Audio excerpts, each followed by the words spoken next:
Hello friends, मग मजेत आहात ना सगळे. आज आपण सर्वांच्या फरमाईशने शेजवान राईस बनवणार आहोत. त्यासाठी तांदूळ असा पाण्यामध्ये उकळून घ्यायचा आहे. 80% कुक करायचा आहे. लिंबूचा रस 2-3 थेंब घातलेला आहे म्हणजे भात मोकळा होतो.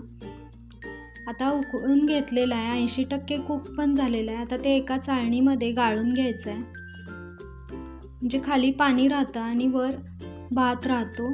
आता त्याच्यात थंड पाणी घालायचं आहे म्हणजे भात मोकळा फुलफुलीतच राहतो, तांदूळ तुटत नाही. आता भाज्या घेतलेल्या आहेत मी इथं. तुमच्याकडे ज्या अवेलेबल असतील त्या भाज्या तुम्ही घालू शकता. आता तेल घालायचं आहे 3 चमचे आणि लसूण आणि अद्रकची पेस्ट घालायची आहे.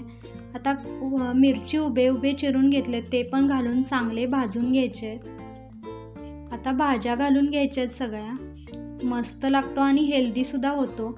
भाज्या हाय फ्लेमवर 5 मिनटं कुक करायच्या आहेत. कांदा घालून घ्यायचा आहे याच्यामध्ये आणि सगळ्या चांगल्या मिक्स करून घ्यायच्या आहेत. मीठ घालायचं आहे म्हणजे लवकर भाज्या वाफल्या जातात. हाय फ्लेमवर 5 मिनटं कुक केलेले आहेत. आता भात घालून घ्यायचा आहे. भात पण बघा मोकळा फुलफुलीत झालेला आहे. सगळा चांगला अशा प्रकारे मिक्स करून घ्यायचा आहे आपण.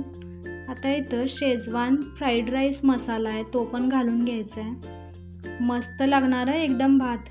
सगळं चांगलं मिक्स करून आता झाकून ठेवायचं आहे.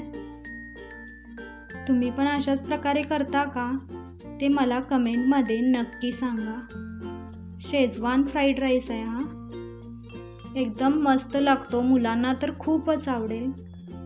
मुलेच काय, घरातले मोठेसुद्धा हा भात खाल्ल्यावर दुसरा भात खाणारच नाहीत. शेजवान फ्राईड राईस मसाला तयार आहे. चला तर मग सर्व करूया.